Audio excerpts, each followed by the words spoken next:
Family, আজ ৭ই জুলাই। দিনটা ছিল বিপত্তারিণী পুজোর, তাই কালীঘাটে পুজো দেবো বলে ঠিক করেছিলাম। রেডি হয়ে বেরিয়ে পড়লাম মেট্রো ধরার উদ্দেশ্যে। আজ ওয়েদারটাও ছিল বেশ সানি সানি। কবি সুভাষ মেট্রো স্টেশনে গিয়ে দেখতে পেলাম কত ভিড়, আর লাইনও ছিল বেশ বড় সড়ো।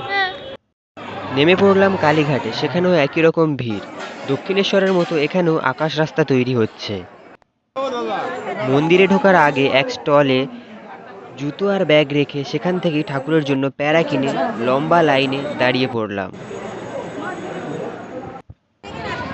আস্তে আস্তে লাইন এগোতে লাগলো। মন্দিরে এসে প্রথমেই একটা জিনিস চোখে পড়লো, আগের থেকে এখনকার মন্দিরের অবস্থা অনেকটাই ভালো রাখা হয়েছে এবং চারিদিকটা অনেকটাই পরিষ্কার ও পরিচ্ছন্ন রাখা হয়েছে। মেন গেট থেকে প্রবেশ করে উঠে পড়লাম মন্দিরের উপর। এত লোকের আগে দাঁড়ানোর অনুভূতিটাই আলাদা। প্রণাম করে মন্দিরে উঠে পড়লাম, আর এখানেই মায়ের আগে বাবার দর্শনটা হয়ে গেল। একে বলে আসল সিগমা।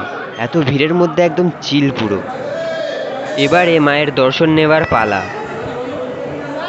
আপনাদের শুধু মন্দিরের ভিতরটাই দেখাতে পারবো। দুঃখের বিষয়ে মায়ের মুখটা আর দেখাতে পারলাম না। সব জায়গার মতো এখানেও দালালি। কিছু টাকা দিলে লাইনে না দাঁড় করিয়ে আপনাকে মায়ের মুখ দেখানোর ব্যবস্থাও রয়েছে। মন্দিরে অন্তত এই ভেদাভেদ করাটা উচিত নয়। কি আর করা যাবে, যাদের হাতে ক্ষমতা তারাই সব।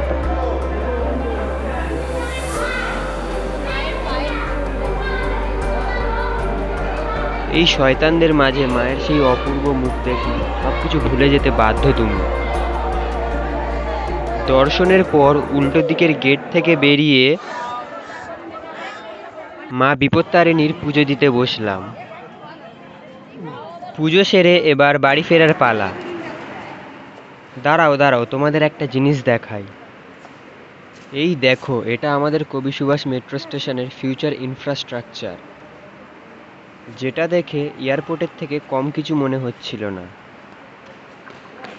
এবার আপনারা আসতে পারেন। আবার দেখা হচ্ছে পরের ব্লগে। See you soon. আজকের জন্য টাটা।